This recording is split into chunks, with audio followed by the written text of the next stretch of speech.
ሰውን የሚያክል ፍጡር ጉብጠቱን አቅንተው ቀርጸው ዱልዱሙን አሹለው የሚያወጡ መምህራንን አንተ ሳትይዝ ምን ትርጉም አለው? ሌላው ነገር ላይ ብትንደፋደፍ ምን ትርጉም አለው? ኮሪደር ልማት ላይ ሳር ብትተክል ትውልዱ ላይ ነው መትከል ያለብን። ትውልዱ በጣም አገር ይተክላል ነገር። ይሄን ትውልድ የሚያፈራውን ተቋም አካሉን፣ መምህሩን፣ ምሁራኑን በደንብ አድርገን እነሱ ላይ ነው መስራት ያለብን። በስ አድርገን ነገዋን ኢትዮጵያ የምታስባት ከሆነ ሐሳብ የለውጥ ኃይል ነው። ምሁራን የለውጥ ወኪል ናቸው። ብዙ ጠያቂ የሚለውን ቃል ጠቅላይ ሚኒስትሩ ተጠቀሙት አላውቅም። ብዙ የሚጠይቁ ምሁራን ዘብጥያ ሲወርዱ አይተናል። ባለፉት ዘመን ምሁራንና መምህራን ስለሚኖራቸው ሚና ከመናገራቸው በፊት ብልጽግና ለምሁራንና ለመምህራን ያደረገው ያልተገባን አስተዋጽኦ መፈተሽ አይገባም ወይ? ቅድሚያ ምሁርነት ሐሳብ አክባሪ ሐሳብ አፍቃሪ መሆን አለበት። የሚያከብረው ሐሳብ ግን የተቃውሞንም የድጋፍንም ሐሳብ ነው ማክበር ያለበት። ወደ አንድ ሀገር ያዘነበለ ሳይሆን ባላንስ የሚያደርግ የቤት ክራይ መክፈል ያልቻሉ የዩኒቨርሲቲ መምህራን በተማሪዎች ዶርም ውስጥ እያደሩ ኑሮን መቋቋም ያቃታቸው መምህራን በጉልበት ስራ ላይ ሁሉ የተሰማሩበት ወቅት ቢኖር በባለፉት 7 ዓመታት ነው። ኢንተሌክቹዋል ሊደርስ ከረንሲያቸው ሐሳብ ነው። የሚገበያዩበት ከረንሲ ሐሳብ ነው። ብዙ ጥያቄዎች የሚያነሳ ምሁር ሲመጣ መንግስት የመሸከም አቅም አለው ወይ? እናንተ ሼልፍ ላይ ብዙ ሐሳብ አለ። ከኢንዱስትሪ ካልተደመራችሁ ፈጠራ አይሆንም፣ ቴክኖሎጂ አይሆንም። እናንተ ሼልፍ ላይ ብዙ አይዲያ አለ። ከአርሶ አደር ማሳ ካልተዋሃዳችሁ ቴክኖሎጂ አይሆንም፣ ፕሮዳክቲቪቲን አያፋጥንም፣ አያባዛም። አሁን እየጎላ የመጣው የዩኒቨርሲቲው 75ኛ ዓመት ሳይሆን የጠቅላይ ሚኒስትሩ ንግግር ነው። ዩኒቨርሲቲው ነው እኮ ምክንያት የሆነው ለዚህ ጉዳይና ዩኒቨርሲቲውን ከፍ ማድረግ ተገቢ ነበረ።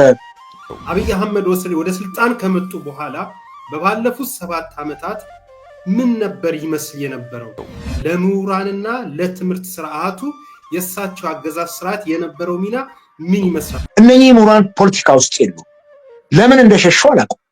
አንዳንድ ጊዜ ጥቅምም የሚገዛቸው ምሁራን አሉ። ለጥቅም ሲሉ አሳልፈው ብዙ ነገሮችን ይብዘጡ እያየንም ያለ ነገር ስለሆነ ግማሹ በፍርሃት ቆፈን ነው ተያዘው። ችግር ነው። ምክንያቱም ታፍነህ ትወሰዳለህ፣ የት እንዳለ አይታወቅም። ተወስደህ ትደበደባለህ፣ የት እንዳለ አይታወቅም። እየተከተለ ያስፈራራሃል ካድሬው፣ የት እንዳለ አይታወቅም። አለቃ በቅርብ ላይ ሆኖ ዋ ይልሃል፣ ሲያስፈልግም ከስራ ያግዳል። ምንም ችግር የለባቸውም። ሰው መተካት ቀላል ነው ለነሱ። ይሄንን ፍራቻም ይመስለኛል ምሁራን ቶታሊ ራሳቸውን ከኢትዮጵያ ፖለቲካ አርቀዋል። ስለ ራሳቸው ጥቅምና ፍላጎትን በተመለከተ ምን ያህልስ እየተንቀሳቀሱ ነው? በተለይ የመምህራን ማህበር። ይሄ ማህበር ግን ስርዓት በተቀያየረ ቁጥር ለመጣው ፖለቲካ የሚያጎበድድ ማህበር ነው። አሁን ደግሞ የባሰበት አሁን እኮ በስልጣን ላይ ያሉት እኮ ፕሬዝዳንቱ 20 ምናምን ዓመታቸው እኮ ነው የኢትዮጵያ መምህራን ማህበር ፕሬዝዳንት ሆነው እኮ ከተመረጡ። በዚህ ዓመት ለሚቀጥለው 4 ዓመት እንዲያገለግሉም ተመርጠዋል። እንዲህ ነው። እንዲያውም እኮ ጭራሽ ያ ተቋም የዲሞክራሲ ፍንጣቂ መታያ መሆን ሲገባው የመምህራን ማህበር የአንድ ሰው ንብረት እስከሚመስል ድረስ በአንድ ፕሬዝዳንት ላለፉት 2 ዓመታት መመራቱ በራሱ ምን ያክል የወረደ እንትን እንደገጠመን ማሳያ ነው የሚሆነው። የኢትዮጵያ መምህራን ማህበር የለውጥ ቋያ ነው። በ66 በነበረው የአብዮት እንትንም ነበር እንቅስቃሴው። በጣም ጉምቱ የሆኑ መምህራን ከሀገር ተሰደው ሄደዋል። በአደባባይም የተገደሉ የማህበር መሪዎች ነበሩ። ብዙ ይታገሉ ነበር ለመምህራኑ መብት። ዛሬ ላይ ግን ይሄ የለም። የኢትዮጵያ መምህራን ማህበር ይኑር አይኑር መምህራን አያውቁም። መኖሩን የሚያውቁት በሐምሌ ወር ላይ ብቻ ደሞዝ ሲቆረጥባቸው ነው መዋጮ። እኔም የማውቀው እስከዚህ ድረስ ነው። የዶክተሩ አባት፣ የመሐንዲሱ አባት፣ የወታደር አባት መምህር አንተ ባትኖር መካን ነበር ህይወት። መምህራን ተነሱ እንገስግስ ለስራ፣ ወጣቱን በሳይንስ በጥበብ እንምራ እያል ዘምረን የተማርነው። እንዲያውም እኛ በዚህ ደካማ እንትናችን ስንንጫጫ የሚስቁብን ይመስለኛል። እንደ እብድም የሚቆጥሩ ይመስለኛል። ትተውት ዝም አይሉም እንደ ይሉናል። ትተን መቀመጥ እንችላለን፣ ግን አገር ነው። አገር ለማሻገር የአቅማችንን ጠጠር ለመወርወር እንጂ ሌላ አባዜ ይዞን ወይም የፖለቲካ ዛር ራችን ላይ ሰፎብን አይደለም የሚያስገዝፈን። መልካም የዛሬ ቆይታ የምናደርግበት ርዕሰ ጉዳይ ምሁራንና የብልጽግና መንግስት የተሰኘ ነው። እንግዲህ በአዲስ አበባ ዩኒቨርሲቲ ውስጥ ከምሁራን ጋራ የአገዛዙ ስርዓት መሪ አብይ አህመድ ያደረጉት ቆይታ አለ። እሱን እንመልከትና በዚህ ጉዳይ ላይ ነው ቆይታ የምናደርገው። አንድ የእሳቸውን ንግግር ልጋብዝ። በቅድሚያ ሐሳብ የለውጥ ኃይል ነው። ምሁራን የለውጥ ወኪል ናቸው። ውክልናቸውን በወጉ የማይወጡ ከሆነ ውክልናውን በወጉ እንደማይወጣ የህዝብ ተመራጭ ማለት ናቸው። ኢንተሌክቹዋል ሊደርስ ከረንሲያቸው ሐሳብ ነው። የሚገበያዩበት ከረንሲ ሐሳብ ነው። ያንን ከረንሲ በደንብ የማያቅ ኢንተሌክቹዋል ሊደር መሪ ነኝ ቢልም ያሻውን ማሳካት አይችልም። ሰው የያዘውን ከረንሲ አውቆ የት ጋር እንደሚገበያይ ማወቅ አለበት፣ ወይም ከረንሲውን ዩኒቨርሳል ማድረግ አለበት። ምሁርነት ሐሳብ አክባሪ፣ ሐሳብ አፍቃሪ መሆን አለበት። መደመር ሲባል ፖለቲካል ብቻ አይደለም። በእያንዳንዱ ሴክተር ያለ ዕውቀት ሐሳብን ማሰናሰል ማለት ነው። እናንተ ሼልፍ ላይ ብዙ ሐሳብ አለ። ከኢንዱስትሪ ካልተደመራችሁ ፈጠራ አይሆንም፣ ቴክኖሎጂ አይሆንም። እናንተ ሼልፍ ላይ ብዙ አይዲያ አለ። ከአርሶ አደር ማሳ ካልተዋሃዳችሁ ቴክኖሎጂ አይሆንም፣ ፕሮዳክቲቪቲን አያፋጥንም፣ አያባዛም። ምሁር ማን ነው? ምሁራንና የብልጽግና መንግስት ወደ ተሰኘው ርዕሰ ጉዳያችን ገብተናል። መምህር አበበ አካሉ እንግዲህ የጠቅላይ ሚኒስትሩን ሀሳብን መነሻ በማድረግ እስኪ ወደ ዕለቱ ርዕሰ ጉዳያችን እንግባ። በዚህ ጉዳይ ላይ ያለ አስተያየት ምንድን ነው? እንግዲህ የአዲስ አበባ ዩኒቨርሲቲ 75ኛ ዓመቱን ማክበሩን ጠቅላይ ሚኒስትሩን በተገኙበት ቦታ የተወሰኑ ምሁራን በተገኙበት እሳቸውም ወረቀት እንዳቀረቡ ገልጸዋል። እሱም ተቀነጫጭቦ በየሚዲያው ተገልጿል። ይሄ አንጋፋውና አዛውንቱ የዘመናዊ ዕውቀት ፋና ወጊ የሆነው የቀድሞው የቀዳማዊ ኃይለ ሥላሴ የአሁኑ የአዲስ አበባ ዩኒቨርሲቲ ከሀገር ተርፎ ለሌላውም ዓለም የፈሰሱ ጉምቱ ምሁራንን ባለምጡቅ አእምሮ ሳይንቲስቶችን ያፈራ እድሜ ጠገብ ዩኒቨርሲቲ የለውጥ ሐዋርያትን በማፍራት ለስርዓት ቀያሪነት የሚያዘጋጅ የለውጥ ቋያ የሆነ የትግል ቀንዲል የሆነ ዩኒቨርሲቲ መሆኑ ይታወቃል። በኢትዮጵያ የለውጥ ፖለቲካ ውስጥም አዲስ አበባ ዩኒቨርሲቲ የምሁራን መፍለቂያ፣ የህዝብ ድምፅ ሆኖ የወጣበትም ጊዜ እንደነበር ይታወቃል። በተለይ የ1966ቱ የኢትዮጵያ አብዮት ሲነሳ ከዛም በኋላ በኢትዮጵያ ፖለቲካ ውስጥ የመጀመሪያው የፓርቲ እንቅስቃሴ ከለውጡ በኋላ ሲጀምር የአዲስ አበባ ዩኒቨርሲቲና ምሁራን ፓርቲዎችን በመመስረትና በመምራት ታላቅ ተጋድሎ ያደረጉና አይ ቲንክ ኢትዮጵያ ከዘውዳዊ አገዛዝ ወደ ዘመናዊ የፖለቲካ አስተዳደር እንድትሻገር የበኩሉን ድርሻ በተለይም የአንበሳውን ድርሻ የተወጣ ሲሆን በዚህም ታላላቅ የሆኑ መሪዎች የወጡበት ዩኒቨርሲቲ ነው። ይሄ ዩኒቨርሲቲ ምንም እንኳን ከሌላው ዓለም ጋር ስናስተያየው እድሜው አነስተኛ ቢሆንም በኢትዮጵያ የዘመናዊ ትምህርት ውስጥ ግን 75 ዓመት ቀላል አይደለምና አዛውንት ነው። ይሄ ዩኒቨርሲቲ ከሱ ነው አንድ ብለን የጀመርነው። ቀዳማዊ ኃይለ ሥላሴም ይሄን ዘመናዊ ዩኒቨርሲቲ በመክፈት ላደረጉት አስተዋጽኦ ሊመሰገኑ ይገባቸዋል፣ ሲመሰገኑም ይኖራሉ። እንግዲህ እንደሚታወቀው ዩኒቨርሲቲዎቻችን ከሚመጣው መንግስት የፖለቲካ እንትን ጋር እየተነዱ የሚሉ ነው፣ ተጽዕኖ የሚያርፍባቸው ናቸው። መሪዎች እጃቸውን የሚያሳርፉባቸው ናቸው። ታስታውሳለህ፣ አንተም ወይም ከታሪክ እንዳነበብከው ትረዳለህ። ያደረገው ዩኒቨርሲቲ ውስጥ የነበሩ 42 ምሁራንን ነበር ከፕሮፌሰር ከዶክተር ኃይሉ አርአያ እንደነ ፕሮፌሰር አስራት ወልደየስ የመሳሰሉትን ጉምቱ የሆኑ የረጅም ዓመት ልምድ ያላቸው ተመራማሪዎችን ለዩኒቨርሲቲው የጀርባ አጥንት የሆኑ 42 ምሁራንን የዛኛው ስርዓት አቀንቃኞች ናቸው ወይም የዘውድ አገዛዙ እንትን ናቸው ብሎ ነው ጠራርጎ ያወጣቸው። እንግዲህ ለረጅም ከ30 ከ40 ዓመት በላይ በዩኒቨርሲቲ ውስጥ የቆዩትን እነኚህ ምሁራን ማስወጣት ማለት ዩኒቨርሲቲውን ባዶ ጎተራ ማድረግ ማለት ነው። እነኚህ ምሁራን ናቸው እኮ ተተኪም የሚያፈሩትና ይሄ በጣም የሚያሳፍርና ትምህርት ላይ ያደረገ ትልቁ ጫና መሆኑን ልንረዳ ይገባል። ከዚህ ውጭ እነኚህ ምሁራን ያን ቤት ለቀው ከወጡ በኋላ እንደፈለገ የካድሬ መፈንጫ ነው የሆነው። በደርግ ሰዓትም በጣም በርካታ የሆኑ ችግሮች የተፈጠሩ መጡ። የነበረው የትምህርት ጥራት እየቀነሰ መጣ። አዲስ አበባ ዩኒቨርሲቲንም ክብሩን ዘቅ እያደረጉ አትሊስት የካድሬ ውሎ ማድሪያ አድርገውት ነበርና በዚህ ውስጥ የታየው ያለፈበት መንገድ ከባድ ነው። ከዛም በኋላ እንግዲህ ህወሓትም ሲመጣ አብዛኛው ነገር በተለይ በዚህ በአንድ ለአምስት አደረጃጀት በካድሬ ጥርነፋ ዩኒቨርሲቲዎቹን ሹመቱም ከእውቀት ከትምህርት ጋር ሳይሆን የራስን ሰው መመደብ በመምህርነት በአስተዳደር እንትንነት በፕሬዝደንትነት የራስ ወገናዊ የሆነ የፖለቲካ ወገንተኛ የሆነ ሰው እየተፈለገ የሚሾምበት ነበር። እንግዲህ እሱም ደግሞ 27 ዓመት አልፈን ዩኒቨርሲቲውን በከፍታና በዝቅታ ውስጥ ሆኖ የብልጽግና እጅ ላይ ወድቋል። ኤኒዌይ ዛሬም አዲስ አበባ ዩኒቨርሲቲ በህይወት አለ። በጣም ብዙ ምሁራንን ያፈራል። ነገ የሚመጣውን ነገር ባናውቅም ግን 75 ዓመት ሞልቶት በዚህ ሂደት መምጣቱ ነገ 100ኛውን ዓመት እንድንናፍቅ ያደርገናል። በዚህ የ75ኛ ዓመት ክብረ በዓሉ ላይ እንግዲህ ጠቅላይ ሚኒስትሩም ተገኝተው ወረቀት አቅርበዋል ይላል።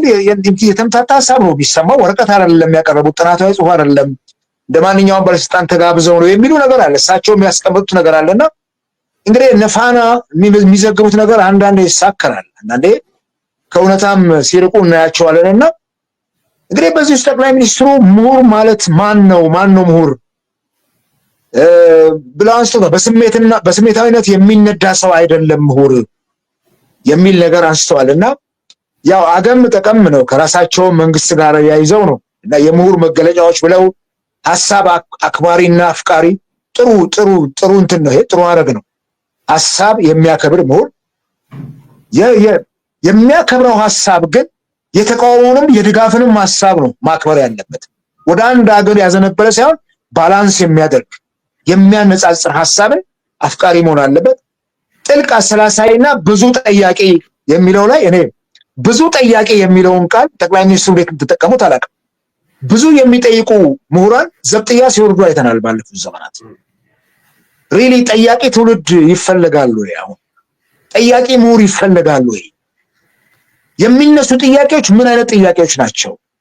የመብት፣ የዲሞክራሲ፣ የኢኮኖሚ፣ የማህበራዊ ነገር በርካታ የህግ ጉዳይ፣ የፍትህ ጉዳይ አሁን ያጣንበት የህግ የበላይነት ጉዳይ፣ የሰላም ጉዳይ ጥያቄዎች ከየአቅጣጫው ይነሳሉ። አዲስ አበባ ዩኒቨርሲቲ ደግሞ ፖለቲካል ሳይንስ ላይ ትልልቅ ዲፓርትመንቶች ያሉት፣ በፌዴራሊዝም ጉዳይ ላይ ትልልቅ ዲፓርትመንቶች ያሉት፣ ትልልቅ ምሁራን ያሉት፣ የህግ ትምህርት ቤቱ በርካቶችን ለቁም ነገር ያበቃ ይሄ ዩኒቨርሲቲ ይሄ ተቋም ውስጥ ብዙ ጠያቂ ቢፈጠር ምን ሊሆን ይችላል?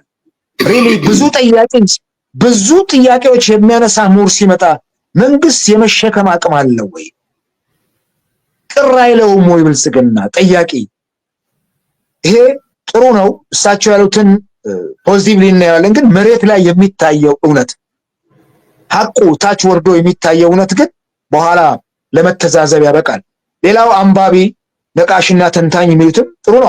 ምሁር ከተባለ ማንበብ ነው ያለበት። ከንባብ የተለየች ህይወት ትርጉም የላትም። እንጀራ ወይም ዳቦ በልታ የምትኖር ብቻ ህይወት ትርጉም የላትም። ማንበብ ከምንም በላይ ነው። ዳቦም ነው ማንበብ፣ ነፃነትም ነው ማንበብ።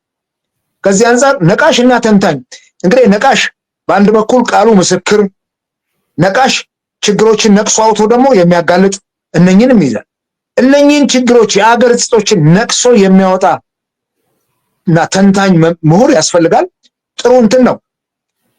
ችግር ፈቺና አሳሽ የሚለውን እንግዲህ ችግር የሚፈቱ ጥናቶችን ምሁራን መስራት አለባቸው። ነገር ግን ጥናቶቻቸው ከሼልፍ ላይ ወርደዋል። ጠቅላይ ሚኒስትሩ ሲናገሩ እናንተ ሼልፍ ላይ ወደ ገበሬው መንደር ወደ ኢንዱስትሪው መንደር የሚወርዱ በጣም በርካታ ግኝቶች አሉ ይላሉ። ማን ነው ወደዛ እንዲወርዱ የሚያደርጋቸው? መውረድ ይችላሉ ወይ? ይሄን በደንብ አድርጎ ማየት ተገቢ ነው። እሳቸው ያነሷቸው ሐሳቦች መተግበር አለባቸውም። መሬት ላይ ወርደውም ሲተገበሩ ማየት አለብን። እንዲሁ ለእንትን ፍጆታ ብቻ ከሆነ ወይም እንደ ምርጫ ቅስቀሳ ከሆነ ብዙ አያስኬደንም። እውነት የሆነውን ነገር መናገር ነው። ምክንያቱም ነገ ለልጆቻችን የምናተርፋት አገር በምሁራን የተሞላች፣ ነገ ደግሞ የሚወጣው ትውልድ ምሁር መሆን ስላለበት ነው። ሌላው የምሁራን ተሳትፎ እዚህ ውስጥ ምን ይመስላል?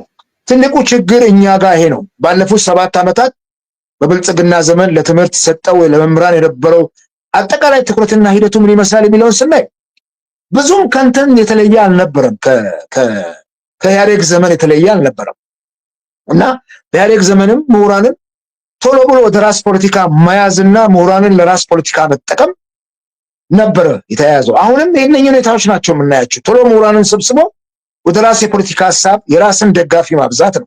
ስለ እውነት፣ ስለ ፍትህ፣ ስለ ሀቅ ምሁራን አደባባይ ወጥተው እንዲሞግቱ አይደረግም። በጣም በርካታ ምሁራን በዛ ጭንቅ የህወሓት አገዛዝ ውስጥ እንኳን ተገኝተው በርካታ የሆኑ ትንታኔዎችን ይሰጡም ነበር።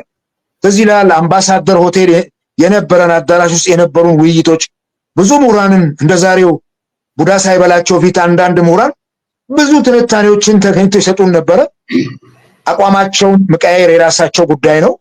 ነገር ግን ለኢትዮጵያ የሚጠቅም ነገር በወቅቱም ይነግሩን ነበረው፣ ያስረዱን ነበር። በየአዳራሹ አይፈሩም ነበር፣ ተገኝተው ነበር መስጠት። ዛሬ ግን በጣም በርካታ ምሁራን ጥቅመኛም ሆነዋል። ይቅርታ አድርግልኝ ይሄን አንጋጥቼ ስናገር ከጥቅም ጋር የተያያዘ ከዚህ ከንትን ጋር አይደለም፣ ከነፃነት ከኢትዮጵያዊነት ጋር አይደለም። ምክንያቱም አሁን ያለውን የሀገሪቱን ችግር እንኳን ለመፍታት መፍትሄ ሰጪ ለመሆን ወደፊት ገጽ ሲመጡ አናያቸውም ምሁራንን። አይ ሀገሪቱ የተቃውሞ ጎራን ብትሄድ የሚመራው ባልተማሩ ሰዎች፣ የጠለቀ እውቀት በሌለን ሰዎች፣ ታላላቅ የዩኒቨርሲቲ ምሁራን ሸሽተው ወደኋላ በማፈግፈጋቸው ፖለቲካው አቅም በሌላቸው ሰዎች መመራቱ በራሱ የምሁራኑ ክፍተት ነው። እኛ እንምራው ብለው ወደፊት መምጣት አለባቸው ከፍርሃት ተላቀው። ይሄን ማድረግ የሚችሉ ምሁራን ያስፈልጉናል። ከዚህ ውጪ የምሁራን ጥያቄ በጣም ብዙ ነው። በተለይ መምህራን ከታችኛው እርከን ጀምሮ ያሉ መምህራን ይቅርታ መምህር አበበ አካሉ ወደሱ ትንታኔዎችና ሀሳቦች እንመጣለን። በመግቢያነት ያቀረብካቸው ሀሳቦችና ጠቅላይ ሚኒስትሩ እዛ በዩኒቨርሲቲ ተገኝቶ ባደረጉት ንግግሮች ላይ ያነሳቸውን ሀሳብ ነጥብ አድርገህ ያስቀመጥካቸው ሀሳቦች እጅግ ተገቢ ናቸው። ግን በጥቅሉም ምሁር ማለት ምንድነው፣ ዩኒቨርሲቲ ውስጥ ቀድሞ በሀገራችን ላይ የነበረው ሚና ምን ይመስላል የሚለውን ነገር በተለይ በህወሓት መራሹ አገዛዝ ስርዓት ጭምር ወደ 42 የሚሆኑ ምሁራን የገጠማቸውን ከኋላ ታሪክ ተነስተን አሁን ላይ ለምናነሳቸው ጥያቄዎችና ሀሳቦች ገንቢ የሆኑ ነገሮች ናቸው ያነሳው። ያን አለ ሆኖ ግን አሁን ወደ ቀጥታ ሀሳቦች ስንገባ የብልጽግና መንግስት ለትምህርትና ለምሁራን በባለፉት 7 ዓመታት የነበረው አጠቃላይ ሂደት ምን ይመስላል? አሁን ጠቅላይ ሚኒስትሩ በ75ኛ ክብረ በዓሉ ላይ ተገኝተው በመንግስት የመገናኛ ብዙሃንም የተለያየ ሀሳብ የሳቸው ሀሳብ እያየን ያለ ነው። ያ እንዳለ ሆኖ ግን አብይ አህመድ ወደ ስልጣን ከመጡ በኋላ በባለፉት 7 ዓመታት ምን ነበር ይመስል የነበረው? ለምሁራንና ለትምህርት ስርዓቱ የሳቸው አገዛዝ ስርዓት የነበረው ሚና ምን ይመስላል? እሱን መገምገም እንችላለን። እንግዲህ ምሁራንን ብዙ ጊዜ መንግስታት፣ የአፍሪካ መሪዎች ወደ ራሳቸው ማስጠጋት ብዙ እንዳይርቁም እንዳይቀርቡም አድርገው ነው የሚቆጣጠሯቸው። ምክንያቱም ምሁር የሚያነሳው ጥያቄ ወደ ህዝብ እንደሚወርድ ያውቃሉ። ከምሁራን ጎራ ከዩኒቨርሲቲዎች ከትምህርት ቤቶች የሚፈልቁ ጥያቄዎች እያደጉ እንደሚሄዱ ይታወቃል። የኢትዮጵያን የፖለቲካ ምህዳር የቀየረው ጭምር ከዩኒቨርሲቲ የወጡ ከትምህርት ቤት የወጡ ጥያቄዎች ናቸው። በየትኛውም ዓለም ላይ ከትምህርት ቤት የሚወጡ ከምሁራን ዘንድ የሚወጡ ጥያቄዎች ወደ ህዝብ ይወርዳሉ። ምሁር ተደራሽነት ስላለው መምህር ነው፣ አንቂ ነው፣ አደራጅ ነው፣ ቀስቃሽ ነው፣ እውቀት የሚያካፍል ነው። ስለዚህ ይሄ ፍርሃት እንዳለ ነው። በዚህ ፍርሃት ውስጥ ነው የሚጓዘው። ምሁሩም ብዙም ባለማቅረብ ብዙም ባለመራቅ መሀል ላይ አስቀምጦ ለመጠቀም ይዳዳቸዋል ወይም ይሞክራሉ። ይሄንን ነው የምናስተውለው። ከዚህ ጋር ተያይዞ እንግዲህ ምሁራን ባለፉት 7 ዓመታት ውስጥ በነበረው እንትን ምንድነው ተሳትፏቸው ይሄን ያክል ጎልቶ የሚታይ የፖለቲካ እንቅስቃሴ ያላደረጉበት፣ በሀገራችን በጣም በርካታ ውስብስብ ችግሮች ውስጥ መፍትሄ እንዲያቀርቡ ብዙ እድሉ ያልተሰጣቸው፣ አሁንም ቢሆን እድሉ ጠባብ የሆነበት፣ ብዙ የማይታይበት፣ ምሁራን ወደ አደባባይ ወጥተው በርካታ ነገሮችን እንዲያደርጉ እድሉ የተመቻቸበት ሁኔታ አይደለም። ትላንትና ጠቅላይ ሚኒስትሩ ጉምቱ የሆኑ ዩኒቨርሲቲ መምህራን ይዘው መገኘት ነበረባቸው። ከወጣቶቹ ጋር ደባልቀው የቴክኖሎጂ ሽግግር የትውልድ ቅብብሎሽም እንዲሆን ይሄ ተደርጎ በጣም ሰፊ የሆነ ጥናታዊ ጽሁፎች መቅረብ ነበረባቸው። በሳቸው ብቻ አይደለም። ኢቭን የዩኒቨርሲቲው ጉዞ ምን ይመስል ነበር? 75 ዓመታትን ወደ ኋላ ተጉዞ ባለፉት መንግስታት የነበሩ መልካምና በጎ ስራዎች የነበሩ ህጸጾች ታይተው ለሚቀጥለው ትውልድ ስንቅ የሆኑ ዘንድ መሰራት ነበረባቸው። የሳቸው ወረቀት ብቻ አልነበረም መቅረብም ያለበት። ሌሎች የዩኒቨርሲቲው አካላት ከዩኒቨርሲቲው የ75 ዓመት ህይወትና እድገት ጋር ተያይዞ የሚቀርቡ ጽሁፎች መኖር ነበረባቸው። የታሪክ ዳሰሳ መደረግ ነበረበት የሚል ከኔ ተራ እውቀት የመነጨ ሐሳብ አለኝ። እነኚህ ነገሮች ቢደረጉ የዩኒቨርሲቲውን 75ኛ ዓመት የበልጥ ያጎሉታል። አሁን እየጎላ የመጣው የዩኒቨርሲቲው 75ኛ ዓመት ሳይሆን የጠቅላይ ሚኒስትሩ ንግግር ነው። ዩኒቨርሲቲው ነው እኮ ምክንያት የሆነው ለዚህ ጉዳይና ዩኒቨርሲቲውን ከፍ ማድረግ ተገቢ ነበረ። በርካታ ምሁራንን የሀገር መሪዎችን እነ አቶ መለስ ዜናዊ ሁሉ ከዚህ ዩኒቨርሲቲ የወጡ ናቸው። እነ ዋለልኝ መኮንን ከዚህ ዩኒቨርሲቲ የወጡ ናቸው። ታላላቆቹ የኢህአፓ መሪዎች በቀድሞ ዘመናት የለውጥ ቋያ የነበሩት የመኢሶን መሪዎች፣ የሌሎች ፓርቲዎች መሪዎች ከዚህ ቤት ነው የወጡት። ይሄ ቤት የለውጥ ቋያ ነውና ይሄ የለውጥ ቋያ ፖለቲካሊም በኢትዮጵያ ፖለቲካ ውስጥ ለአዲስ ስርዓት ግንባታ፣ ለአዲስ መንግስት ግንባታ፣ ለአዲስ የፖለቲካ ጮራ መፈንጠቅ ያደረገው አስተዋጽኦ በደንብ ሊገለጽ ይገባ ነበር። ምክንያቱም በርካታ የታሪክ ምሁራን ስላሉ በእነኚህ ምሁራን በኩል መቅረብ ነበረበትና እነኚህን በደንብ ማየት ተገቢ ነው። ዩኒቨርሲቲውን 75ኛ ዓመት ከአገልግሎቱ ከጥቅሙ ጋር አጉልተን ከፍ አድርገን ማሳየት ነበረብን። ይሄን አልታደልንም። እንደሚታወቀው ሁሉም መንግስት ሁሉንም ነገር በጉያው አድርጎ የራሱ ማድረግ ይፈልጋል። በትውልድ ቅብብሎሽ ያመጣው ነው ሆነ መቻል አለበት። ኃይለ ሥላሴ የመሰረት ድንጋይ ጥለው ዩኒቨርሲቲውን ከፈቱ። ዛሬ ዶክተር አብይ ባሉበት ዘመን ላይ ይሄ በጣም ብዙ መሪዎች ተቀያይረው መጣ። ስለዚህ በትውልድ ቅብብሎሽ ያልተቀየረ ግቢ ነው። ምናልባት ከቀዳማዊ ኃይለ ሥላሴ ዩኒቨርሲቲ ወደ አዲስ አበባ ዩኒቨርሲቲ ተቀይሯል። ይሄን ያደረገው ደርግ ነው። ያው በንጉሱ ላይ ያለው ጥላቻ እንጂ ስሙ ዘልቆ ቢመጣ ችግር አልነበረው። ስያሜ ይሄን ያክል የሚያጣላን ጉዳይ አይደለም። ባለበት መቆየት ይችል ነበርና ከነሙሉ ክብሩ ከነስሙም ቢቀጥል ኖሮ ምንም የሚያጨቃጭቀን ነገር አልነበረም። ኤኒዌይ አሁንም የአዲስ አበባ ዩኒቨርሲቲ ካለው ትልቅ አስተዋጽኦ አንፃር የምሁራን መፍለቂያ ነው። ነገር ግን በዚሁ መጠን ደግሞ የመንግስት የፖለቲካ እጅ ረዝሞም ተጽዕኖ የሚያደርስበት አለ። ይሄንን ከዚህ አሁንም ዩኒቨርሲቲውን ከዚህ አግልሎ ከማንኛውም ነፃና በተለይ የትምህርት ተቋማት ነፃ መሆን አለባቸው። ከፖለቲካ ነፃ መሆን አለባቸው። የትምህርት ተቋማት ዜጎችን መቅረጫ ቦታዎች ነው መሆን ያለባቸው። ባለፉት ዘመናት ትምህርት ቤቶች በአንድ ለአምስት ጥፍነጋ ተማሪውን መምህሩን ጠፍንጎ ህወሓት በዛ ደረጃ ለራሱ ምቾት የሚሰጠውን ትውልድ ለማፍራት ሞክሯል። አሁንም ይሄ ነገር ሙሉ ለሙሉ ተቀርፎ ተነስቷል ማለት አይደለም። አሁንም የፖለቲካ ወገንተኝነቱ በዩኒቨርሲቲዎችም በትምህርት ተቋማትም ውስጥ ስላለ ከዚህ መላቀቅ መቻል አለባቸው የትኛውም ዩኒቨርሲቲ ቢሆን። መልካም እንግዲህ ቅድም ያነሳናቸው ሐሳቦች አሉ። በተለይ የብልጽግና መንግስት ለትምህርትና ለመምህራን በባለፉት 7 ዓመታት የነበረው አጠቃላይ ሂደት ምን ይመስላል የሚለውን ነገር ገምግመናል። ወደ መምህራንና የመምህራን ጥያቄ ምን ነበር ወደሚለው ሐሳብ ከመምጣታችን በፊት ግን በባለፉት 7 ዓመታት ምሁራንና መምህራን ምን ገጥሟቸው ነበር የሚል አንድ የሆነ መረጃ አለ። እሱን ላጋራ።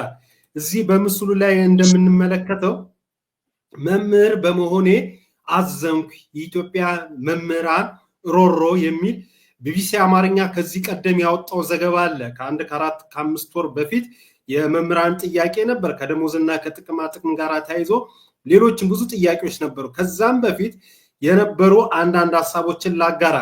ለምሳሌ ዩኒቨርሲቲ ተማሪዎችን መመገብ አልቻልንም ያሉበትም ጊዜ ነበር። በባለፉት 7 ዓመታት ተማሪዎችን መቀበል እንደማይችሉም የገለጹበትም ጊዜ የታየው በባለፉት 7 ዓመታት በብልጽግና የስልጣን ዘመን ነው።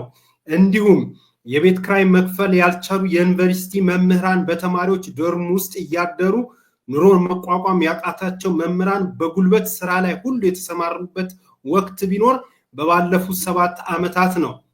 የመንግስት ሰራተኞች በቢሮ ውስጥ ማደር መጀመራቸው፣ በኑሮ ውድነት የመንግስት ሰራተኞች የምሳ ሰዓታቸውን በቤተ እምነቶች ሁሉ ያሳለፉበት ጊዜ ነበርና ቢቢሲ አማርኛ ያወጣው በጣም ሰፋ ያለ ዝርዝር ዘገባዎች ነበሩ። መምህር በመሆኔ አዘንኩ እስከሚል ድረስ አንድ መምህር የደረሰበት ደረጃ ነበረ። ይህ የሆነው በባለፉት 7 ዓመታት በብልጽግና የስልጣን ዘመነ መንግስት ነው።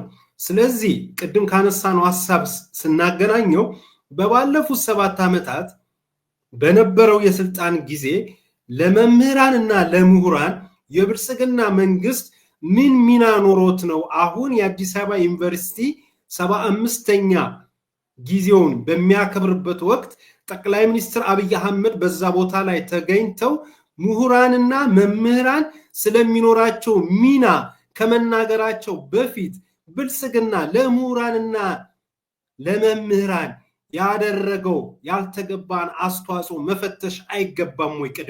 ቅድም ካነሳናቸው ሐሳቦች ጋር አንፃር ስናየው ጥሩ ሐሳብ ነው ያነሳው።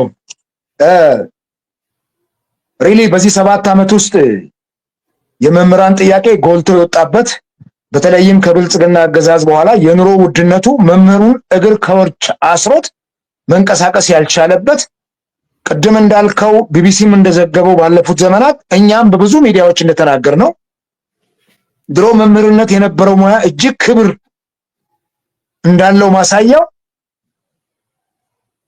የወታደሩ አባት፣ የገበሬው አባት፣ የሳይንቲስቱ አባት መምህር አንተ ባትኖር መካን ነበር ህይወት ተብሎ ድሮ በኃይለ ሥላሴ ዘመን ይዘመርለት ነበር። ያ መምህር የኛ ሙሽራ ሹራብ ሰሪ አገባች አስተማሪ ተብሎ ለመምህር ልጅን መዳር ትልቅ ቫልዩ ተደርጎ ይቆጠር ነበር በማህበረሰቡ ዘንድ።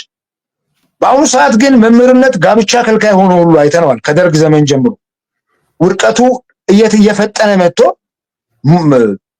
ትውልዱ መምህር ለመሆን አይፈልግም።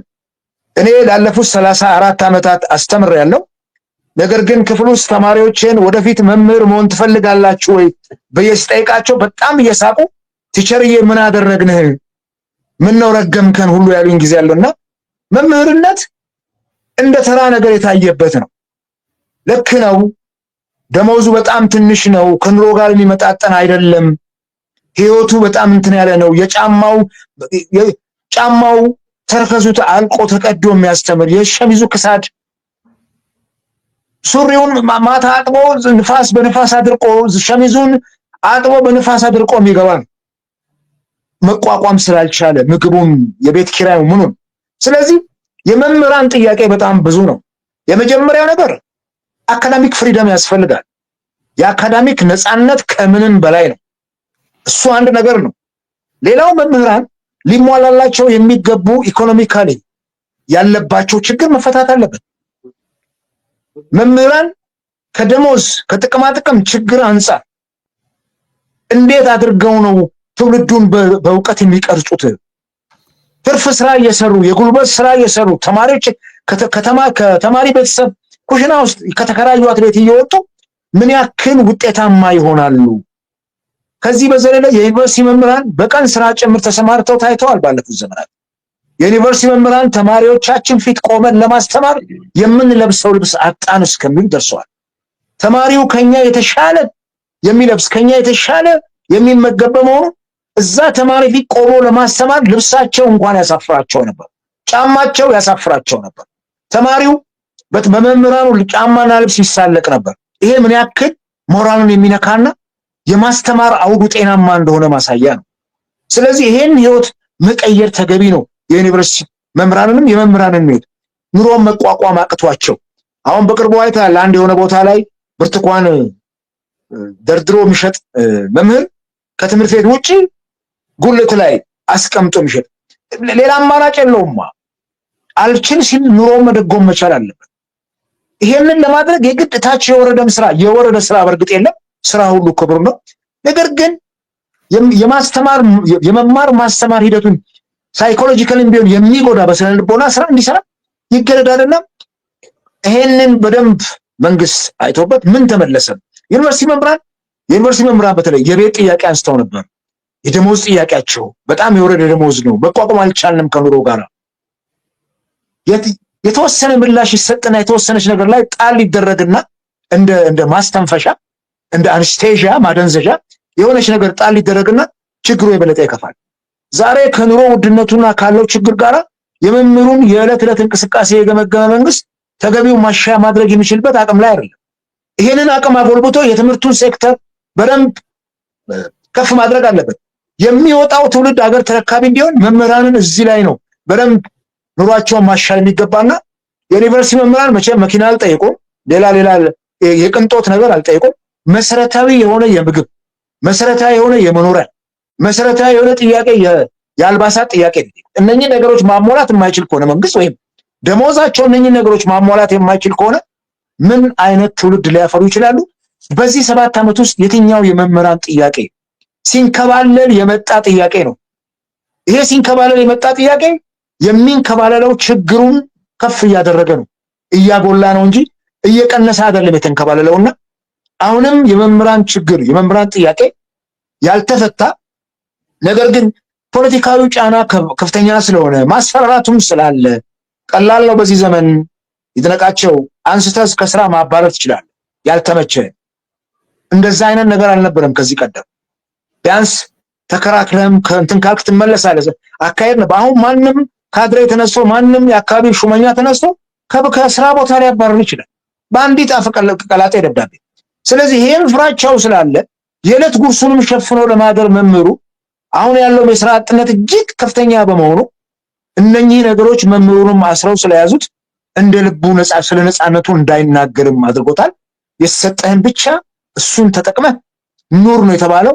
ባትጠግብም ጠግበሃል፣ ባትለብስም ብትታረዝም ለብሳል እየተባልክ እንድትኖር ነው የምትፈልገውና እነኚህ ነገሮች ናቸው አስቸጋሪ የሆኑት። ይሄ ሁሉ ነገር እንዳለ ሆኖ መምህራንስ ራሱ ወይ ምሁራኖች የምንላቸው ቅድም በመግቢያ ላይ እንዳየነው ያው በ75ኛ ዓመት ላይ ጠቅላይ ሚኒስትሩ እዛ ከመገኘታቸው በፊት እንደ መንግስትስ የነሱ ያልተገባ አስተዋጽኦ ምን ይመስላል የሚለውን ነገር መፈተሽ ነበረባቸው የሚለውን ነገር አየን። አጠቃላይ ታሪካዊ ሂደቱንም ተመለከትን። እንዲሁም ደግሞ በመምህራንና በምሁራን ላይ እየገጠመ ያለ ችግሮችንም አየን፣ ፈተሽን። እንዲሁም ደግሞ እነዚህ ነገሮች መፈታት እንዳለባቸው ችግሮች መታረም እንዳለባቸው በተወሰነ መልኩ ለማየት ሞክረናል። በሌላ መልኩ ደግሞ ምሁራን በአገራችን የፖለቲካ ተሳትፎ አሁናዊ ሁኔታቸውስ ምን ይመስላል? አሁን ላይ ባለው ሁኔታ በጣም የሚገርም ነገር የሀገራችን የፖለቲካ ተሳትፎ በዚህ ወቅት ምሁራንን ነው የሚፈልገው። ምሁራን ጉምቱ የሆኑ ምሁራን በፖለቲካው ተሳትፎ ውስጥ የሀገሪቱ ዲሞክራሲ እንዲያድግ፣ እንዲበለጽግ፣ ከፍ እንዲል፣ እንዲዳብር የራሳቸውን አስተዋጽኦ ማበርከት የሚገባቸው ምሁራን ናቸው። አሁን የምርጫ ዋዜማ ላይ ነው እንግዲህ የምንገኘው። እንዳለ ምርጫው ተነግሮናል። እንቅስቃሴም አሉ ብልጭ ብልጭ የምትል የታሉ ምሁራኖቻችን? በምርጫ ፖለቲካ መንግስት ለመቀየር የሚያስችል እንቅስቃሴ እንዲደረግ የምሁራኑ አስተዋጽኦ እጅግ የጎለበተ ነው። ባለፈው ምርጫ በ6ኛው ሀገራዊ ምርጫ እኔ ኢዜማ ውስጥ በነበርኩበት ሰዓት ይብዛ ሚነስ በርካታ የዩኒቨርሲቲ ምሁራን እጩ ሆነውም ቀርበው ነበር ለፓርላማ። በቃ አንቱ የተሰኙ ምሁራንም መጥተው አይተናል። በጣም ነው ደስ ያለን። ጥሩ እንቅስቃሴ ነበር የተደረገው። ነገር ግን እነኚህ ምሁራን የፖለቲካ ምህዳሩ ጠቦ ምርጫው ላይ የደረገው ተጽዕኖም ጭምር ያስበረገጋቸውና ቶታሊ ፓርቲውንም ጥለው ጥርግ ብለው ነው የወጡት። በመጡበት መልኩ ነው የወጡት።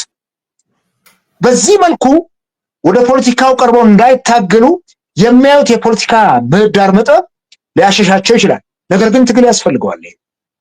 ቀደም ሲሉ የነበሩ ምሁራን ያንን የ66ቱን አብዮት ያዋለዱ ምሁራን፣ የጸነሱ ምሁራን፣ ትልቅ ታሪክ የሰሩ ምሁራን፣ መስዋዕትነት የከፈሉ ምሁራን የነኛ አርአያ አሁን ላይ ያ መንፈስ አሁን ያለው ምሁር ላይ መኖር አለበት። አሁን እኮ ፖለቲካው በማን ነው የሚመራው?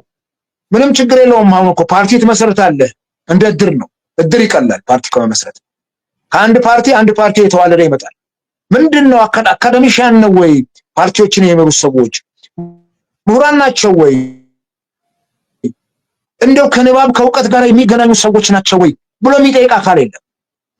በቃ ፓርቲ መሰረታል፣ ይሰጠዋል፣ ይዳደዋል። ምሁሩን አምጥቶ እጩ አድርጎ ለማቅረብ እኔ የኢትዮጵያ ምሁራን እጅግ በጣም ከኢትዮጵያ ፖለቲካ ያፈገፈጉበት በፍርሃት ቆፈን የታሰሩበት ሞት እንደው አይቀር ሞት ላይቀር ማንቋረር ይላሉ አቡ እንደው አትሊስት ከመቃብር በላይ እንደነዋለልኝ መኮንን ከመቃብር በላይ የሚውል ታሪክ ሰርተው ባለፉት በየቦታው ዋጋ የከፈሉ ምሁራን ለኢትዮጵያ እድገትና ዲሞክራሲ መምጣት እንደው የዛን ሩብ ያክል እንኳን ሰርተው ማለፍ የሚችሉ ምሁራን ወደፊት ቢመጡ ለኢትዮጵያ ፖለቲካ ትልቅ ተግዳሮት ይሆናል። ለዚህ እኮ ነው ጠቅላይ ሚኒስትሩ ይነሱና በተለያየ መድረክ ላይ ተቃዋሚ ፓርቲዎች ሐሳብ የላቸውም ይሉናል።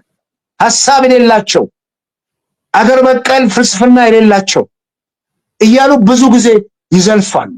በተለይ የብልጽግና አንደኛ ጉባኤ ነው በተደረገበት ሰዓት ላይ እዛ አድዋ 00 አዳራሽ ሐሳብ የላቸውም። እንዲህ አይነት ጉባኤ እንኳን ማዘጋጀት አይችሉም።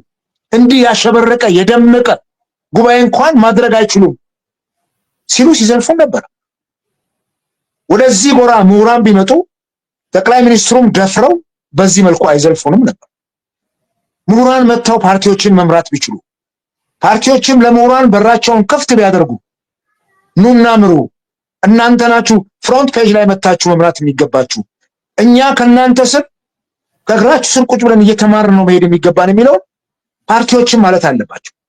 ይሄን ለማድረግ የሚያስችል እንትን የለም። ምሁራኑ እንግዲህ ምን እንደሚጠብቁ አናውቅም። ወይም ሌላ ሀገር አይኖራቸውም መቼም ያው እቺ ሀገር ናት ያለችን እና እነኚህ ምሁራን ወደ ፖለቲካው ቢመጡ ኖሮ የተሻለ ለውጥ ማምጣት ይቻላል። መንግስትን በሐሳብ የበላይነት መሞገት ይቻላል። የሐሳብ የበላይነት ያስፈልጋል። ምናልባት አሁን የምርጫ ክርክር ካለ ፓርቲዎች በምሁራን የተሰበሰቡ ቢሆኑ ኖሮ ትልልቅ አገርን ሊመሩ የሚችሉ ማኒፌስቶዎች፣ ትልልቅ ፕሮግራሞች፣ ትልልቅ ፖሊሲዎችን ማየት እንችል ነበር። እንግዲህ አሁን እኮ የፓርቲዎቹም ጉድ ይታያል። ምን አይነት ፖሊሲ፣ ምን አይነት ማኒፌስቶ ይዘው ይመጣሉ የሚለው።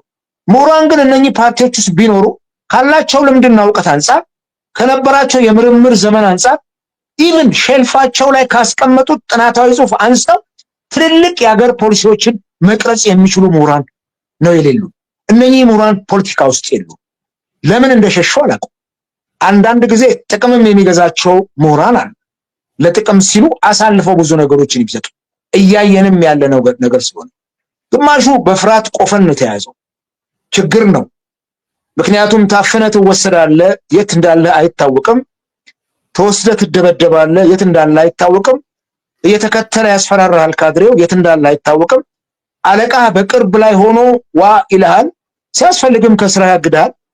ምንም ችግር የለባቸውም። ሰው መተካት ቀላል ነው ለነሱ። ይሄንን ፍራቻም ይመስለኛል ምሁራን ቶታሊ ራሳቸውን ከኢትዮጵያ ፖለቲካ አርቀዋል። እንዲያውም እኛ በዚህ ደካማ እንትናችን ስንንጫጫ የሚስቁብን ይመስለኛል። እንደ እብድም የሚቆጥሩ ይመስለኛል። ትተውት ዝም አይሉም እንደ ይሉናል። ትተን መቀመጥ እንችላለን፣ ግን አገር ነው። አገር ለማሻገር የአቅማችንን ጠጠር ለመወርወር እንጂ ሌላ አባዜ ይዞን ወይም የፖለቲካ ዛር ራችን ላይ ሰፍሮብን አይደለም የሚያስገዝፈን። ኢትዮጵያ እንደሌላው ዓለም ዲሞክራሲያዊ የሆነች አገር እንድትሆን ስለፈለገ ነውና እኔ ምሁራን ቆም ብለው አስበው አይ እኛማ ኢንቮልቭ ካላደረግን እኛ ያልተገኘንበት ፖለቲካ ጥሩ አይደለም፣ አይሰምርም። እንዴት ሰው ተምሮ ባልተማሩ ሰዎች ይመራል እንዴ? የተማረው ሰው ቁጭ ብሎ ፓርቲዎች ባልተማረ ሰው የጠለቀ እውቀት በሌለው ሰው ሲመራ ለምንድን ነው ግድ የማይላቸው? ለዚህም እኮ ነው እንደው ወደ ፓርቲ መተው ተጠግተው እጩ ሆኖ ለመቅረብም ፍላጎት የላቸው።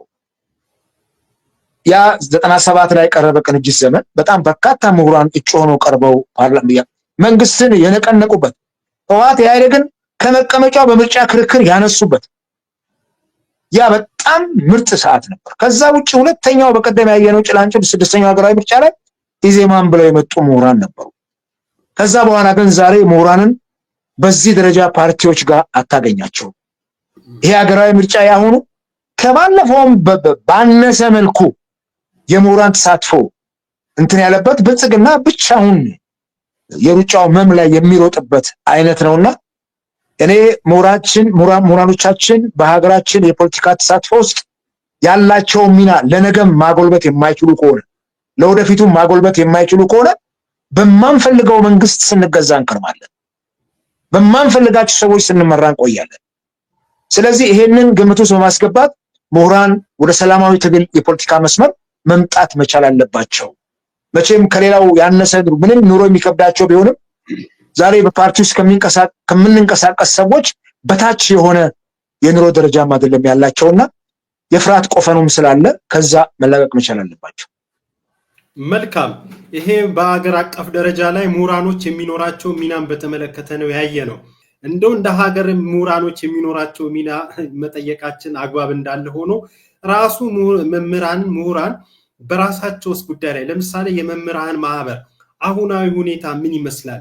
የመምህራንን የመብት የጥቅም ጥያቄን በተመለከተ በመጠየቅ በማደራጀት መምህራን የበኩላቸውን ሚና እንዲወጡ በማስቻል ደረጃ ረገድስ ስለ ራሳቸው ጥቅምና ፍላጎትን በተመለከተ ምን ያህልስ እየተንቀሳቀሱ ነው?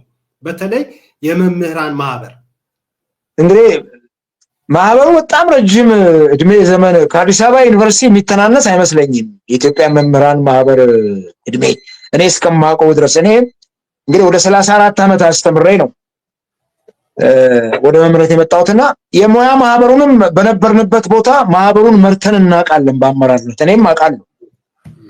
ማህበሩ በጣም ረጅም እድሜ ያለው እድሜ ጠገብ ነው። ኦልሞስት ወደ 70 ምናምን ውስጥ የገባ ይመስለኛል። ከአዲስ አበባ ዩኒቨርሲቲ እድሜ ጋር ተመሳሳይ እንትን ነው ያለው። ይሄ ማህበር ግን ስርዓት በተቀያየረ ቁጥር ለመጣው ፖለቲካ የሚያጎበድድ ማህበር ነው ያለው። አሁን ደግሞ የባሰበት አሁን እኮ በስልጣን ላይ ያሉት እኮ ፕሬዝዳንቱ 20 ምናምን ዓመታቸው እኮ ነው የኢትዮጵያ መምህራን ማህበር ፕሬዝዳንት ሆነው እኮ ከተመረጡ በዚህ ዓመት ለሚቀጥለው 4 ዓመት እንዲያገለግሉም ተመርጠዋል። እንዲህ ነው። እንዲያውም እኮ ጭራሽ ያ ተቋም የዲሞክራሲ ፍንጣቂ መታያ መሆን ሲገባው የመምህራን ማህበር የአንድ ሰው ንብረት እስከሚመስል ድረስ በአንድ ፕሬዝዳንት ላለፉት 2 አስርት ዓመታት መመራቱ በራሱ ምን ያክል የወረደ እንትን እንደገጠመን ማሳያ ነው የሚሆነው። የኢትዮጵያ መምህራን ማህበር የለውጥ ቋያ ነው። በ66 በነበረው የአብዮት እንትንም ነበር እንቅስቃሴው። በጣም ጉምቱ የሆኑ መምህራን ከሀገር ተሰደው ሄደዋል። በአደባባይም የተገደሉ የማህበር መሪዎች ነበሩ። ብዙ ይታገሉ ነበር ለመምህራኑ መብት። ዛሬ ላይ ግን ይሄ የለም። የኢትዮጵያ መምህራን ማህበር ይኑር አይኑር መምህራን አያውቁም። መኖሩን የሚያውቁት በሐምሌ ወር ላይ ብቻ ደሞዝ ሲቆርጥባቸው ነው መዋጮ። እኔ የማውቀው እስከዚህ ድረስ ነው። ከዚህ ውጪ የመምህሩ መብት ከማስከበር አንፃር መምህራን የሚደርስባቸውን በደል ከመታገል አንፃር በጣም ነው የሚያሳፍረው። እጅግ በጣም የዘቀጠ ሆኖ ማህበሩ ምንድነው 2 ዓላማ ነው ያለው መምህራን ማህበር። አንዱ ዓላማው የትምህርትን ጥራት ማስጠበቅ ነው። ሁለተኛው ዓላማው የመምህራንን ጥቅም ማስከበር ነው። ለመምህራን መቆም ነው። ወገናዊ መሆን ነው። እነኚህ ሁለቱን እንኳን ዓላማዎቹን ፕሮፐርሊ መተግበር አልቻለም። በትምህርት ጥራት ውስጥ የመምህራን ማህበሩ ሚና ምንም የሚታይ አይደለም። ምንም ማለት ይቻላል። በቃ የሚታይም ጎልቶ የምናየውም ነገር የለም። ልብ አድርግ፣ መምህር ሁሉም ነገር ነው ብያለሁ። መምህር የብዙ ነገር አባት ነው። የኪነ ጥበብ ሰው ነው። በጣም በርካታ ዛሬ ያሉትን የአገር መሪዎች ጭምር ያፈራው መምህር ነው። የእነኚህ ሁሉ ባለቤት ሆኖ መምህሩ ግን ድምፁን የሚያሰማበት ማህበሩ አንዳች ፋይዳ እንኳን ሲኖረው አላየንም። ከዚህ አንፃር ማህበሩ ለመምህሩ መብት ቆሞ አያውቅም። የመንግስት አካል ነው። ምንም ጥርጥር የለባቸውም። እዛ ማህበሩን የመሩ ሰዎች ከዛ ይነሱና ደግሞ ይመደባሉ በመንግስት አካል ውስጥ። ስልጣን ነው።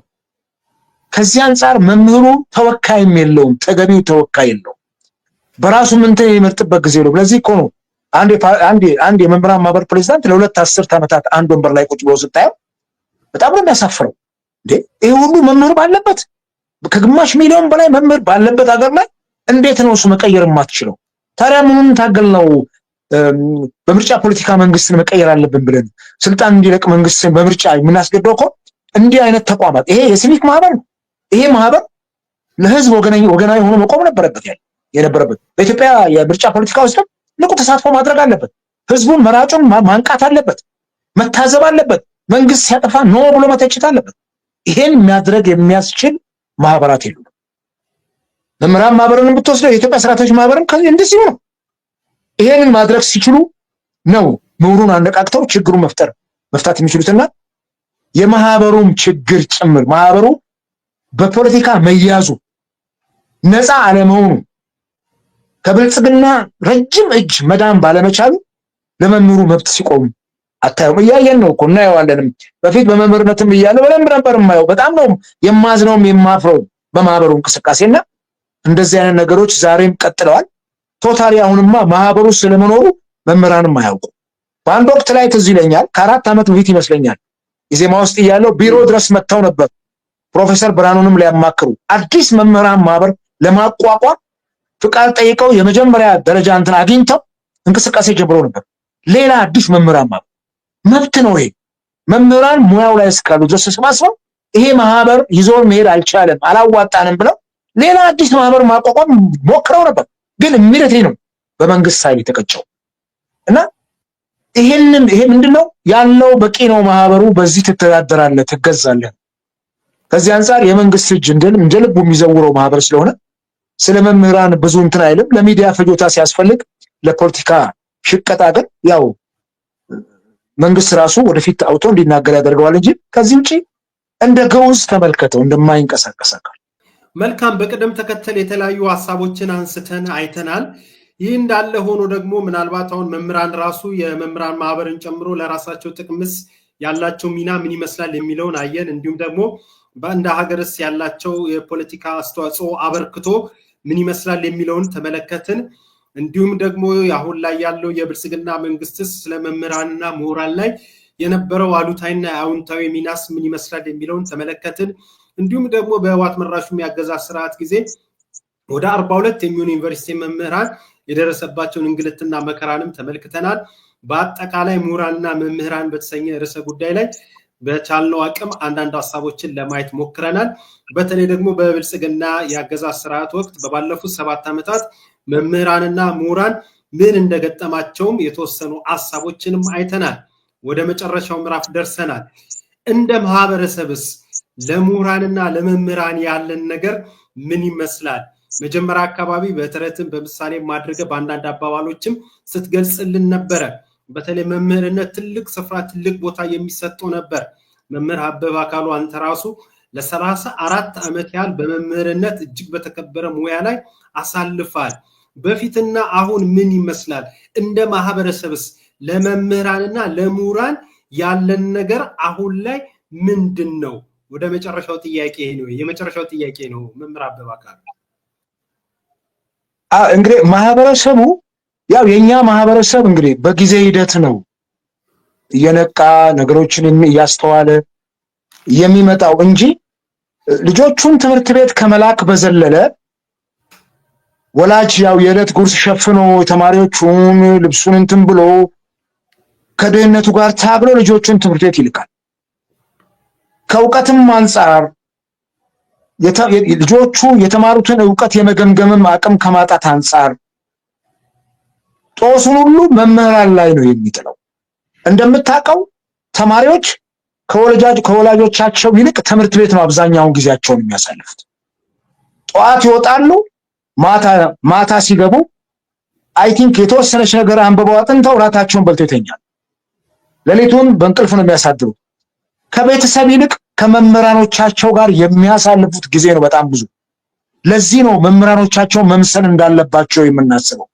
ለዚህ ነው ለሙያው ክብር መሰጠት የሚገባው የምንለው ምክንያቱም ቤተሰብ ጋር ከሚያሳልፉት ነገር ይልቅ ከመምህራኖቻቸው ጋር በትምህርት ቤት ኮምፓውንድ ውስጥ የሚያሳልፉት ጊዜ ሰፊ ስለሆነ ምቹ የመማር ማስተማር የተሟላ የትምህርት ግብዓት ብቁ የሆኑ መምህራን ጥያቄዎቻቸው የተሟላላቸው መምህራን ሲኖሩ ጥሩ የሆነ ትውልድ መፍጠር ይቻላል ይሄን ማድረግ የሚያስችል ሃርሞኒየስ ሲቹዌሽን መፍጠር ደግሞ የመንግስት ኃላፊነት ነው አንተ በረህን ሳርና ጭድ ባበላው መጠን ነው የምታርስበት አህያን ባበላት መጠን ነው የምጭንባት ባላበላው አንጀት በተራባ አንጀት እነኚህን እንስሳት እንኳን ማዘዝ አትችልም እንኳን የሰው ልጅ ስለዚህ ማህበረሰቡ ለመምህርነት ያለው ግንዛቤ የተሻለ ነው መቼም መማር ጥሩ እንደሆነ ያውቃል ችግሩ ግን ምንድነው ተስፋ የሚያስቆርጠው ዋጋ ከፍለ ልጆችን አስተምረህ ወደ ስራ ዓለም ላይ ተሰማርተው የሥራ እድል ኖሮ ወይም ፈጣሪ ትውልድ ፈጥረ የተሻለ ኑሮ መኖር ካልቻለ ይሄ ማህበረሰቡን ተስፋ ያስቆርጧል እኛ ሀገር ላይ እንግዲህ ሜዲካል ዶክተሮች ከዩኒቨርሲቲ 7 ዓመት ህክምናን አጥንተው መተው ስራ ማጣት ማለት ወይም በ9 እና በ10 ሺህ ብር መስራት ማለት ስቲል ጥያቄዎቻቸው ያልተመለሱበት ሁኔታ ነው ያለውና እነኚህ ችግሮች መቀረፍ አለባቸው መንግስት ትኩረት መስጠት ያለበት በዚህ ጉዳይ ላይ ነው እነኚህን ተቋማት መገንባት ላይ ነው ሰውን የሚያክል ፍጡር ጉብጠቱን አቅንተው ቀርጸው ዱልዱሙን አሹለው የሚያወጡ መምህራንን አንተ ሳትይዝ ምን ትርጉም አለው ሌላው ነገር ላይ ብትንደፋደፍ ምን ትርጉም አለው ኮሪደር ልማት ላይ ሳር ብትተክል ትውልዱ ላይ ነው መትከል ያለብህ ትውልዱ በጣም አገር ይተክላል ነገር ይሄን ትውልድ የሚያፈራውን ተቋም አካሉን መምህሩን ምሁራኑን በደንብ አድርገን እነሱ ላይ ነው መስራት ያለብን ድረስ አድርገን ነገዋን ኢትዮጵያ የምታስባት ከሆነ ይሄ ብልጭልጭ ነገር እኮ የዛሬ ነው ክረምት ሲመጣ አረንጓዴ ይሆናል፣ በጋው ሲመጣ ይጠወልጋል ወይም ይደርቃል። ይሄ አይደለም፣ ይሄ ወቅታዊ ነው። ለዘላለም የማይጠወልግ ነገር የሚተክለው ትውልድ ላይ መስራት ነው ያለብን። ምሁራንን መያዝ ነው ያለብን። ስለዚህ ማህበረሰቡ ያው ከንፈሩን ከመምጠጥ ውጪ ለመምህራን ኑሮ ምን ያደርጋል? ከንፈሩን ነው የመጣው። ምናልባት በኪራይ ቢቁምትን ቢል ሊቀንስለት አይችልም። ምክንያቱም ከማህበረሰቡ ጓዳ ካለች ሰርቪስ ወጥቶ የሚያስተምር መምህር ነው ያለው። ጓዳ ወጥቶ አዲስ አበባ ላይ ባለፈው ለመምህራን ቤት እንሰጣለን ተባለ። ኦልሞስት እኔ መምህር በነበርኩ ሰዓት ነው ትምህርት ቤት ውስጥ አንድ 20 የሚጠጉ መምህራን 20 ሺህ የሚጠጉ መምህራን ይሰጣል ተባለ። 5000 ምናምን ቤቶች ዕጣ ወጣ ተባለ። እሱም በጣም ብዙ ነገር ነበረው። ከዛ በኋላ ጠፋ። ከዛ ለመምህራን ቤት ይሰራል ተባለ። እንደምታየው ባለፈው ደግሞ ስንት 100 ሺህ ብር ነው መምህራን እንዲያዋጡ ተባለ። 100 ብር እኮ ኪሱ ወራ ያደርሰውም። ወር እኮ የወሩ መጨረሻ ላይ መምህራን እኮ ችግር ውስጥ ነው። እንደ ጤዛ ነው የሚረግፉት። ይጠወልጋሉ እንደ ሳር እኮ። ከየት ያመጣል? የመምህር ደሞዝ እኮ 4-5 ቀን አታሳልፈውም እኮ እንኳን ያን ያክል 100 ሺህ ብሮች ቆጥቦ ቤት ለማግኘት ከየት ነው የሚያመጣው? እንዴት እንዳሰቡት ራሱ ይገርመኛል እኔ ሰዎቹ።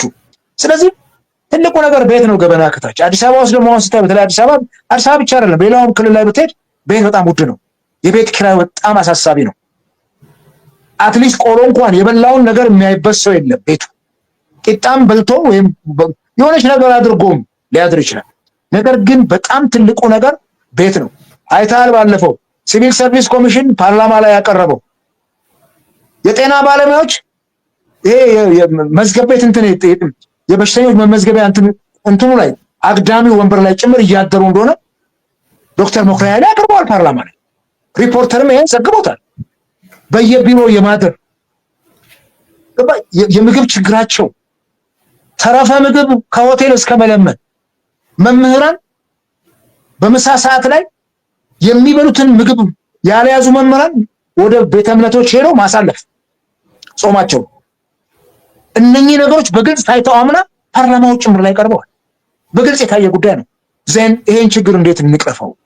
እንደዚህ የሆነ አንጀቱ የተራበ መምህሩ እንዴት አድርጎ እውቀት ይዘማም? እሱ እኮ መቆም አለበት። መጀመሪያ እሱ ተመግቦ መቆም አለበት። ሳይቆም እንዴት ያስተምራል? እንዴት ጠመኔውን ይዛል? እንዴት ብላክቦርዱ ላይ ይደርሳል? አንጀቱ በረሃብ ጠውልጎና ይሄንን በደንብ አድርጎ መርምሮ ትኩረት መስጠት ለዚህ ሴክተር። የትኛው ነው ቀዳሚ ጉዳይ? በትምህርት ቤት ውስጥ በጣም ተፈላጊው ሰው መምህሩ ነው ይላል።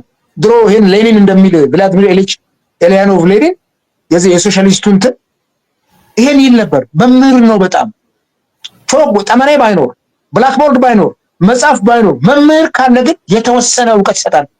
ይነቃቸው። እኛ እኮ የቄስ ትምህርት ቤት ነው የተማርነው፣ ኬጂ አይደለም የተማርነው። የኔታ ጋር ነው የተማርነው። የኔታ እጅ ላይ ሀሁ አለ፣ መልእክቱ ዮሐንስ አለ፣ አቡጊዳ አለ። እዛ ጋር ነው የተማርነው እኮ። እኛ አንጽፍ ደብተር የለን፣ እስክሪፕቶ የለን።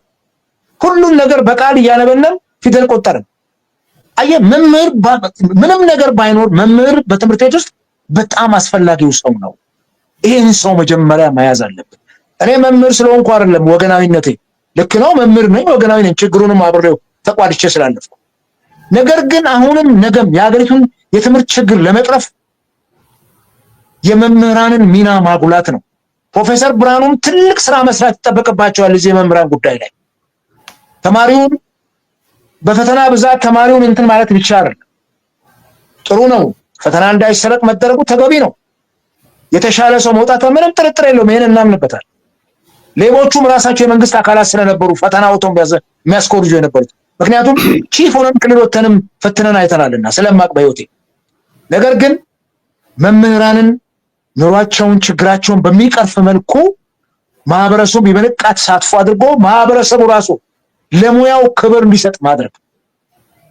ለሙያው መንግስት ባለፉት ዘመናት እኮ የመጨረሻው ዝቅተኛው ነጥብ ነው ወደ መምህርነት የሚሄደው። ወደፊት እሱን እናነሳ ይሆናል በሌላ ፕሮግራም ላይ። የመጨረሻ ነጥብ ያመጣው መግቢያ ፈተና መምህር ይሆናል። ለምንድን ነው እሱ 500 ምናምን ስኮር ያደረገ ተማሪ መምህር የማይሆነው? ለምንድን ነው?